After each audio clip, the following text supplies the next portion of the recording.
Mount Kilimanjaro, the highest freestanding mountain in the world, a 19,000-foot giant located in Tanzania, my home. With such a beautiful landmark just kilometers away from me, I felt entitled to have a look and experience its beauty in person.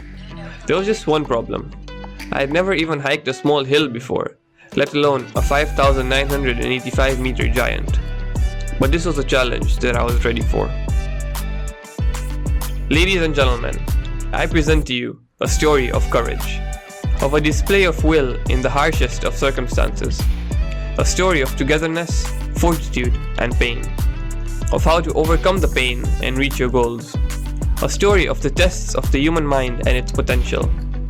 I present to you the story of my encounter with Kilimanjaro. The hike was set to start on the 15th of December 2020. It was now the 13th, and we were packing for our flight. Our trekking group consisted of me, my brother, his friend, and 23 other strangers who all shared the same excitement for the mountain as we did. Most people train for a few months before the hike, but being the prideful professional sportsman that I am, I didn't think I needed to train. So, after just practicing a breathing routine for a few weeks, I was ready to face the mountain. Packing my bags and saying goodbye to the comfort of my home, I began the journey of my life. As our flight landed, it became clear that this was no longer an ambition. Kili, as it's affectionately known, was right there, in all its majesty for us to see. The gigantic mountain seemed like it covered the entire city. Wherever we turned, we could see it in the distance, calling out to us. One milkshake, a cowboy hat, and a night of briefing later, we were ready to answer its call. On the 15th of December, we set out from Moshi to Marangu Gate, the starting point of our journey. We were taking the Marangu route, also known as the Coca-Cola route, because you stay in luxurious huts and can buy a Coke en route. There would be 3 stops before the summit night: Mandara, Horombo, and Kibo, the base camp. The Marangu route has one of the shortest hiking time of the 7 available routes, with 6 days, making it a bit harder to climb due to less acclimatization. After summiting Little Kili and taking a picture at the gate, into the jungle we went. The first part of this climb consists of a rainforest vegetation. Waterfalls, rivers, and an abundance of green plants flooded our eyes. The day 1 walking time was about 5 hours, which flew by due to the sheer curiosity we each had towards the mountain and its vegetative habitants. As we reached the first hut, Mandara, most of us lay still on the grass below us, staring in awe at the wonderful sights available to us. After a nice dinner, we fell asleep pretty easily in our nice and comfy beds, waiting for tomorrow's challenges. Day 2 was welcomed with open arms. We filled our water bottles and camel bags, had breakfast, and left instantly for Horombo, the second hut. Here, the vegetation consisted of moorlands, whatever that means. We gazed at the awesome wallpaper-worthy views of the mountain while walking slowly towards its summit. Being a much longer walk than day 1, the group got separated. I was the first one to reach the lunch point, followed in intervals by the rest of the group after about 30 minutes or so. A bowl of spaghetti, glaring at crows as big as chickens, and a washroom break later, we continued our journey.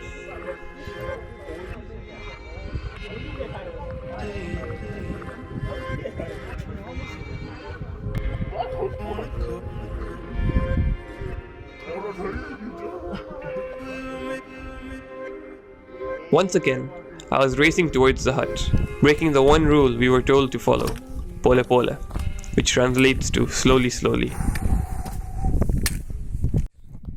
Day 2. It's been fun. It was only about 2 hours later that I realized why we were told to go pole pole.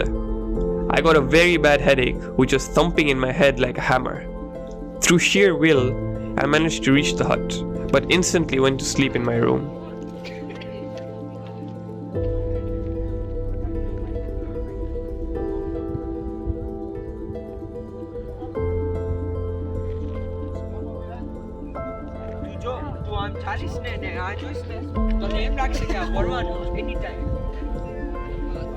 That night, I didn't have dinner, just slept my pain away.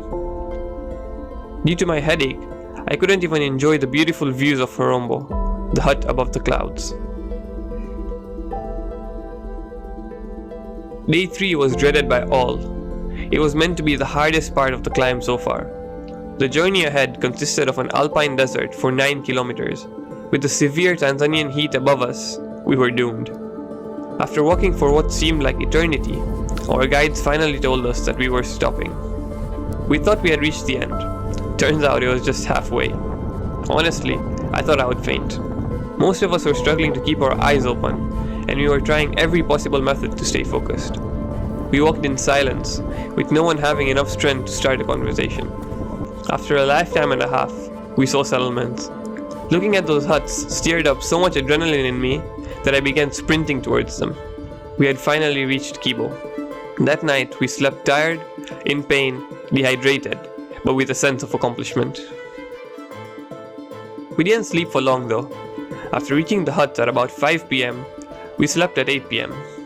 But coming up next was 18th December 2020, Summit Night. This was unusual, as normally we would have a day for acclimatization before Summit Night. But our group was Chad and decided to skip that day. An 8-hour non-stop walk to the top of the mountain beckoned. For that, we had to wake up at 2 a.m., have biscuits and ginger tea, and leave immediately. We walked in the middle of the night, in pure darkness, the road ahead illuminated by only our headlights. One by one, altitude sickness started tearing our group apart. About half the group had now dispatched, but no one noticed as everyone was too focused on their own journey. I could only see 2 people, one ahead of me and one behind, as I started going up the zigzag ascent filled with rocks. As I walked, I could see the sun rise behind me, with the clouds located right below my feet. It was one of those moments you could never forget. Supplies-wise, I was left with a few chocolates, glucose tablets, and just one bottle of water, as my camelback supply had frozen at the high altitude. But I couldn't care less. My head felt like it was about to explode. I couldn't take one breath of air properly. My stomach was making weird noises in hunger. The cold was paralyzing, and my leg muscles were about to give out. Water was the last thing on my agenda. But I kept smiling and pushing my way through. Not long after, I reached Gilman's Point.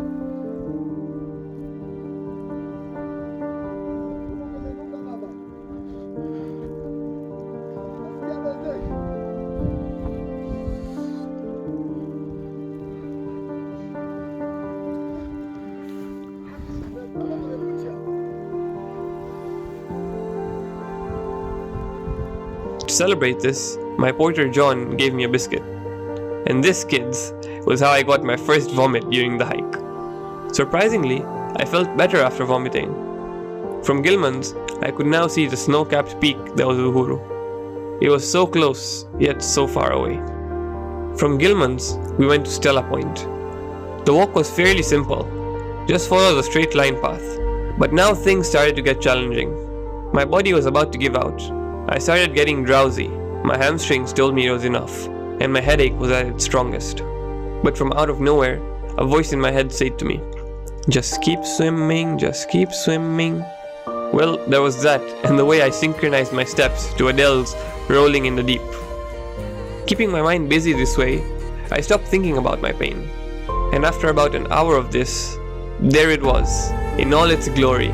At 5,895 meters above sea level, I was standing at the top of Africa, above 1.26 billion people, and it felt like heaven on earth. I looked up at the sky, gave a loud warrior cry, shed a few tears of joy, and immediately fell to the floor. I had done it. On the way back down, I met my brother and we took a few pictures. He too summited an hour later. Out of the 26-in-all group, 11 managed to walk on the roof of Africa. That night, after getting back to base camp, we all slept peacefully with the knowledge that we had slain the beast that was Kili.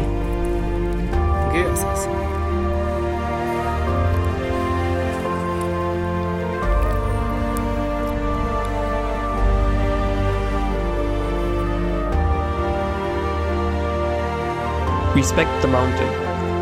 This is what our guides kept reminding us during our hike. Along with its jaw-dropping scenery and majestic views, Kili had a whole other aspect that I was unaware of. It had a dark side, one that no one tells you of, but that slowly chips away at your mind, depleting all your reservoirs till you are left with absolutely nothing. It tests everything you have, only to test you some more. It is then that you must respect the mountain, not by kneeling to it and giving up, but by displaying that you have what it takes to complete your journey, and by doing so, achieving the growth that the mountain had in mind for you. For anyone wanting to hike Kili, I'll tell you this: go for the views, stay for the challenge. So, ladies and gentlemen, I present to you a story of courage, of a display of will in the harshest of circumstances, a story of togetherness, fortitude, and pain, of how to overcome the pain and reach your goals, a story of the tests of the human mind and its potential. I present to you the story of how I conquered Kilimanjaro. Thanks for watching.